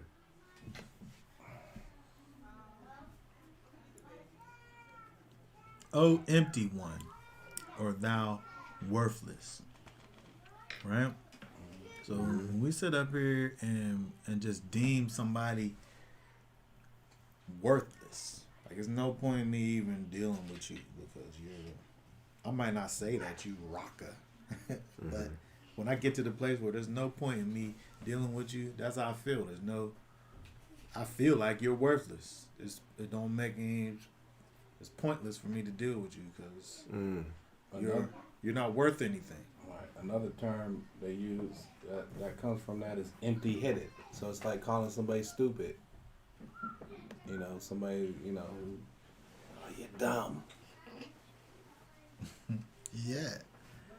And if we have the heart of Messiah, how do we behave in that way? We can't behave in that way. Right. Because really, when you think about it, that's just you in your high-mindedness feeling like there's no hope for this person. I guess there's no hope for them. Mm-hmm. But where would you be at if somebody thought that way about you, in your situation? Mm-hmm. You still be over there. Yeah, that's what I'm reminded of often. Is when I see people on the street, and I sometimes you get to think like, man, they ain't never going to get it right. Mm-hmm. And then I'll be like, wait a minute. You was pretty out there. Yeah, I was. You know what I'm saying? You was pretty out there. Same thing could have been, said about me. Mm-hmm. And then I'll be like, man, I'm glad, that I got the opportunity, and I hope that all those who, haven't made it yet get the opportunity, man. Yeah. That's true. Because you don't know. Yeah. You don't. That's also too condemning a person. You can't condemn a person because you don't know their end. Mm-hmm. You don't know when they could change. Yeah. The spirit can work on them. Mm-hmm. All right, let's go. Let's look at verse 8. And shall bind them as a sign in your hand, and they shall be as frontlets between your eyes. 8 and 9. Okay. And you shall write them on your doorposts, on the doorposts of your house, and on your gates. Okay, very good. All right, so again, we're still talking about the commandments that go in your heart. They go in your heart. They get inside of you. You impress them upon your children. And then you also bind them as a sign on your hand and as frontlets between your eyes. And you also write them on your doorposts of your house and on your gates. Right? You write them on your doorposts. And, people, when people come, they know where they coming to. I know. I'm lacking on this. I need something. I need to get something. They know where you coming to. Oh, they see if they know what it is, right? You could just write them. I remember whenever I first met Tirza on their little apartment over there, they literally had like a piece of paper with like printed out commandments on the door on the outside. Yeah, I was thinking that. I was like, have it all the commandments put on my front door. Yeah. And so, we just got the mezuzah out front, which got the commandments in it. It actually got this chapter in it, verse chapter 6. But again, you're doing that so that people know who you are. You teaching your children so that they can know. And if somebody comes to your house or inside of your gates, they know. We see up here the way that they did this. At least in the time of Yeshua, we see that these, they had this, they would tie up the commandments on their arms and on their forehead for for prayer times. They would put it on. Now I don't know if they walked around all day with it on, but definitely when they went to the temple for prayer times, they would put on their phylacteries. We look in Matthew 23.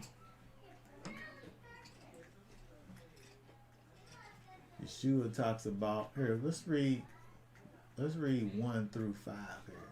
Then Yeshua spoke to the crowds and to his taught ones, saying, "The scribes and the Pharisees sit on the seat of Moshe. Therefore, wherever they say to you to guard and do, but do not do according to their works, for they say and do not do." For 11 of it. Wait, oh my bad. I thought it might have been. For they bind heavy burdens, hard to bear, and lay them on men's shoulders, but with their finger they do not wish to move them. And they do all their works to be seen by men, and they make their filling wide and lengthen their zeets, the tzitzits of their garments. Okay, very good. So we see over here Yeshua. First of all, he says over here that the scribes and the Pharisees sit in the seat of Moses. So the things that they say, he said, do those things. But do not do according to their works. For they say things, but they don't do the same things. The Pharisees, right? Mm-hmm. And so then he goes to talk about some of the things that they do, and he talks about their tefillin, which is what we're talking about over in Deuteronomy 6 and 8, where they would tie up the commandments on their hand and on their head.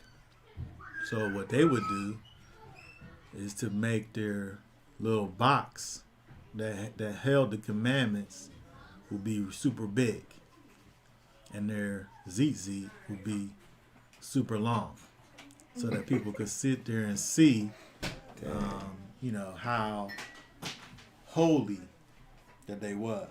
And I gotta say that,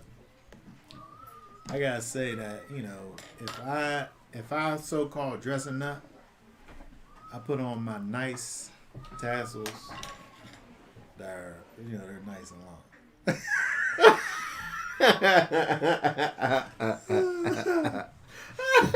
Not that I'm trying to be overly righteous. I'm just, it's just part of my situation. I'm laughing because I looked at my wedding pictures, and you can't even see my tassels underneath of my suit coat. Yeah. But they was there though. Uh-huh. But I didn't enlarge my ZZ so that man could see.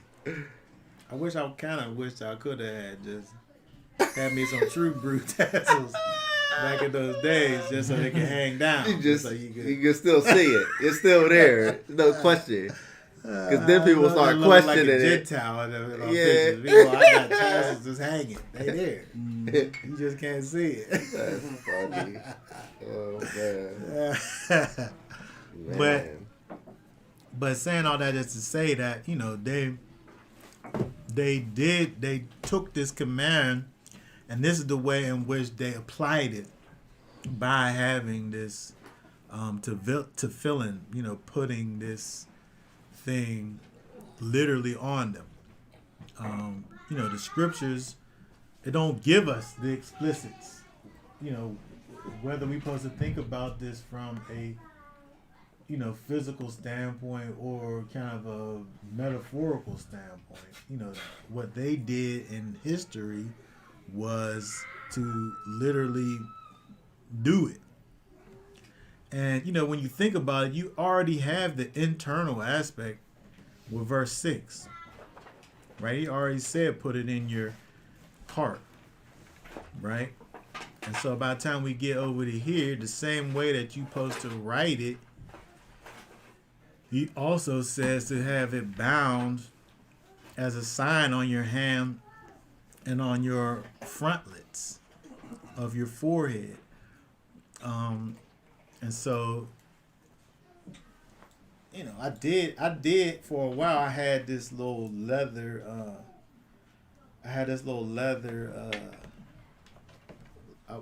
I bought this little leather watch band. So if I didn't use it as a watch band, but I would wear it like a bracelet. And then, but I had some of the commandments.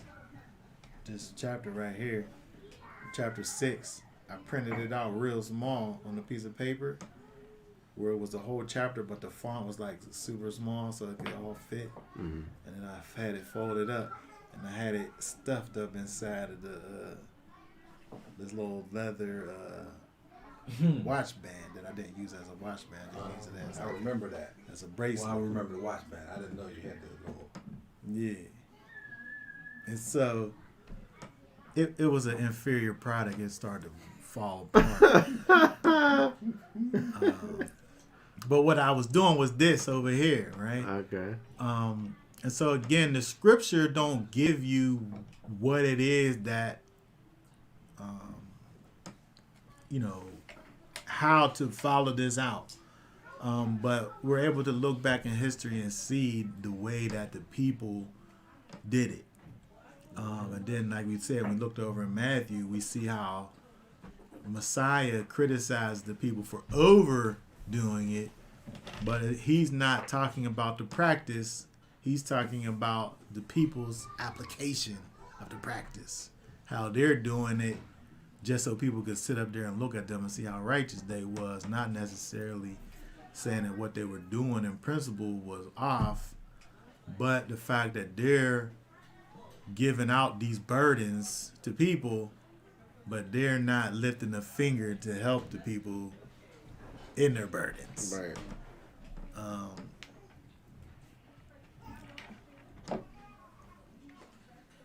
All right, so let's keep on going. What time is it? All right, let's look at. Let's drop down. I want to drop down to.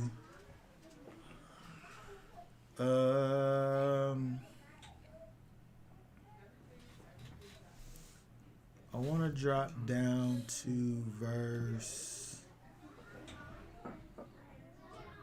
16. Let's go down. Let's look at 16. Okay. Do not try Yahweh your Elohim as you tried him in Messiah or Massa. Okay, very good. So we think about the idea of tempting the Most High. If we go over to Matthew, Matthew 4,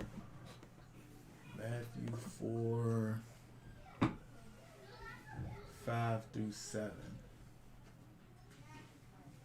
Then the devil took him up to the set apart city set him on the edge of a set apart place. And he said to him, if you are the son of Elohim, throw yourself down, for it has been written, he shall command his messengers concerning you, and in their hands they shall bear you up, so you do not dash your foot against a stone. Yeshua said to him, it has also been written, you shall not try Yahweh your Elohim. Okay, so we see over here where the devil is sitting up here trying to get Yeshua to, jump off of this thing, knowing that if you are who you say that you are, you should be able to jump off of this thing over here and not die. The angels will catch you because of what it says in Psalm 91:11. They'll bear you up and you won't even get hurt. And so the thing that Yeshua says is that this over here is tempting the Most High. I'm not going to sit up here and do this thing, and the reason why I'm doing is because I say, well, he chose me, so he must want me to be around, so he's going to protect me. I'm not going to put myself in dangerous situations and say, oh, the Most High will protect me. He will protect you, but not necessarily when you're putting yourself in a situation and basically forcing his hand, it's because really that's boasting. Okay, yeah, that's really what would be boasting, because it's like you're going to invoke this thing that you're causing, which doesn't necessarily have to be done, to make this force have to act this way from your actions when it should be a natural thing, like thinking more highly of yourself than you ought. Right. And so, the Most High, he protects us. What we need is protection. But we ain't supposed to be out here putting ourselves in harm's way and saying, I made it out. He gonna protect me from this bullet. Or exactly. Or he gonna, I'm in this dangerous situation that I created and saying, Father, help me. Yeah, keep me safe. It's I'm one about to thing, go do this crazy thing. Watch over me. I know. It's one thing to just, just living in your everyday life. Right. And, you just asking for the protection of the Most High, then yes. That's one thing. Right. From unforeseen dangers. Right. Because you a person of wisdom, you're looking out for, your life is about watching for dangers. Yeah. That's what wisdom, you gotta have wisdom on to do purpose just jump in the fire and say, protect me. Well, they have exercises for people to do to where you gotta put your faith in another person. Oh man. So you willingly fall back. Oh man. You know what I mean? Yeah. Having faith that person's going, grab you. So I mean, even though it's there's a lot of things wrong with it, but it takes a strong amount of faith to believe that the Most High is going to catch you. Yeah. Right. Yeah. It is, but when you think about, I see that exercise in terms of getting people to be able to trust each other as people. And you see that kind of in team building situations where you're trying to get others to be able to put their trust in others, right. which is a necessary thing for that. But we can't take that same thing. This is a perfect example here. That's basically the same thing. The devil saying Yeshua fall back and the Most High will catch you. Exactly. and he's like, no. He quotes this verse over in Deuteronomy. Exactly. You can't test the Most High. Yeah. In fact, when we think about Yeshua, he takes it even further. If we go over, this is Matthew, look at 16. 16, read 1 through 4 over here. Oh, hold on, this thing froze up. And the, Oh, there we go. Oh, hold on, let me make this bigger. Okay, go ahead. and the Pharisees and Sadducees came, and trying him, asked that he would show them a sign from heaven. And he answering said to them, when it is evening, you say, fair winter, for the heaven is red. And in the morning, storming weather today, for the heaven is red and overcast. You know how to discern the face of heaven, but you're unable to discern the signs of the times. A wicked and adulterous generation seeks after a sign, and no sign shall be given to it except the sign of the prophet Jonah. And he left them and went away. Yeah. And so, Father, give me a sign to let me know that you with me. Or, should I go on this trip? Give me a sign to let me know if you want me to go on this trip or whatever. Yeshua's over and like these you able to look outside and see what the weather's gonna be. And it said that when he comes, it's gonna be like lightning in the sky. When he returns, it's gonna be like a storm. You don't gotta ask the question if there's thunder, there's lightning. Mm-hmm. It's obvious. It becomes self-evident if you look. The signs are already there. He don't gotta send you no more. There's already signs there for you to look out and see. But he said it's a wicked and adulterous generation that seeks after a sign. The signs is already there for you to look and see. You can look outside and see it's about to be night because the sun going down. I can tell that it's overcast. There's a bunch of clouds. Like I can look out.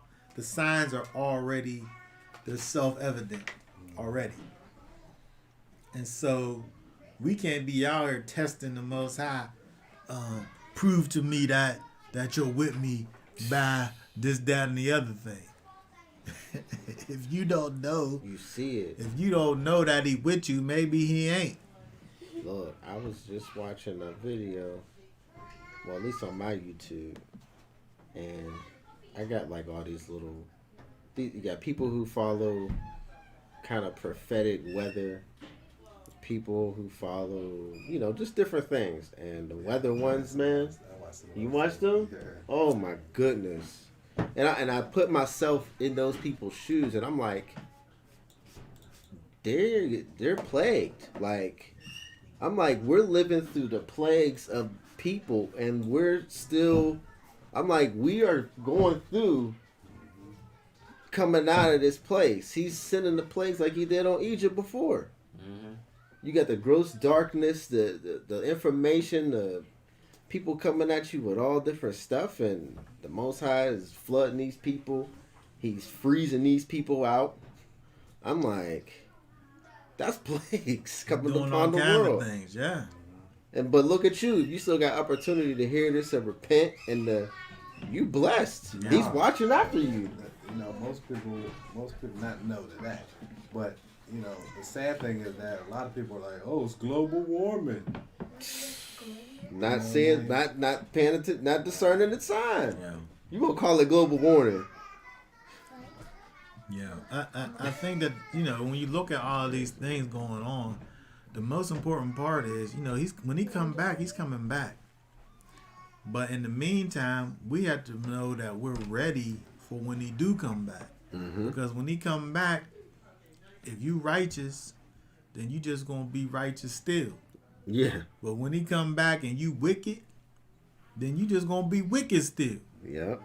It ain't for you to sit around and try to discern whether he coming back or if he win or whatever if you haven't got your situation situated.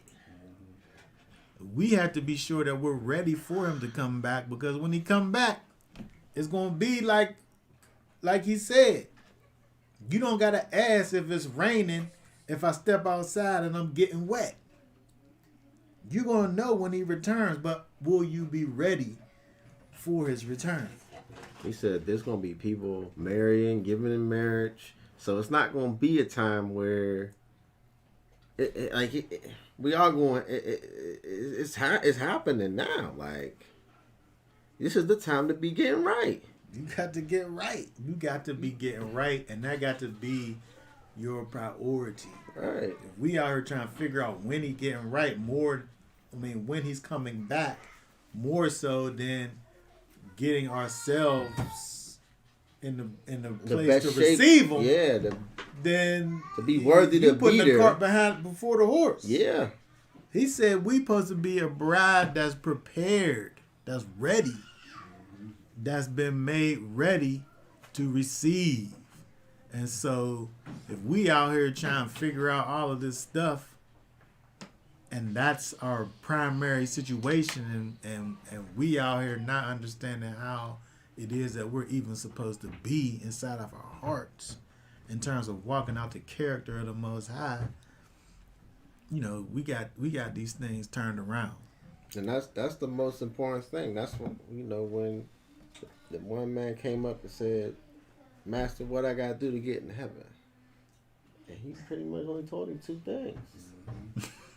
He told him two things. That's why I say a lot of times, some brothers and sisters, they be trying to be the biggest scholar in the world. Right. But I'm like, it gets to a point where that's just extracurricular, because Yeshua made it easy for the people to just get on the path. Like, that's it. But all this other stuff is extracurricular. He said everything that's written is for our learning, or like a reference, but it's not the end all be all. It's like the spirit of it is the most important thing. If you can't pick that up, what's the reason of knowing it? Right. What's the use You of just know it and you don't know how to use it. Yeah. Yeah, what's the use of getting into all these prophecy and all of that, and you hate your brother? Exactly. What's the Doing point? it for Exactly. nothing. It's all for nothing. He said, you hate your brother, you hate me. Yeah. You know what I mean? You can't. You love somebody you never seen. And here's somebody right in front of you. You don't know how to love them, Right. but you expect me to. you gonna love me? Get out of here. My bad. Exactly. That's what it is. And, again, these are the things that we got to have in our heart, that we have to put inside of our children, and that we have to make known. Let's just be at. We're gonna have to do chapter 7, I think, next time, because it's.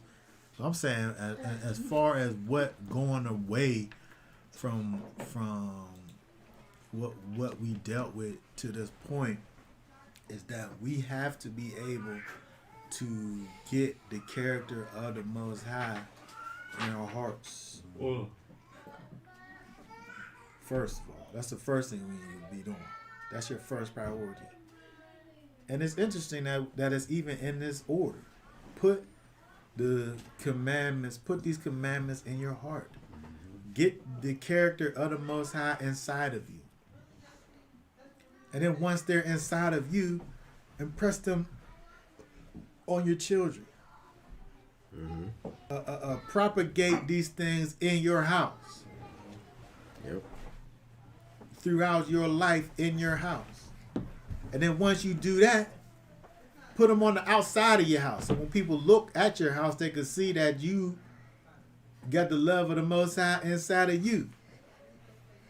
And then after that, put the laws on the outside of you, so that when you go around, people are able to look at you and know that you follow after the Most High. And so it's like when we look at Deuteronomy chapter 6 and the progression of it, it's almost as if it's helping us to understand how we should be in terms of getting the thing in us, letting the thing be manifest on the outside of us in terms of our kind of our immediate acquaintances, And then once we get that together, then now it's broadening to those outside of our immediate family and acquaintances.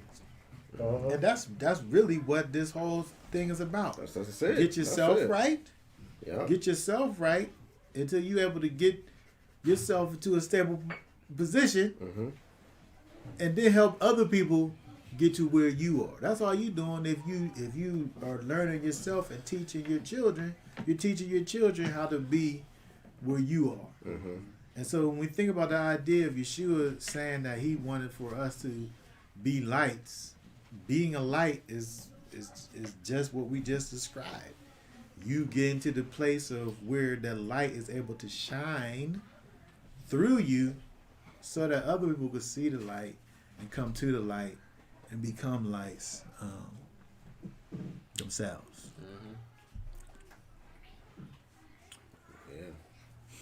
Okay, so that being said, I think that we will actually stop right there.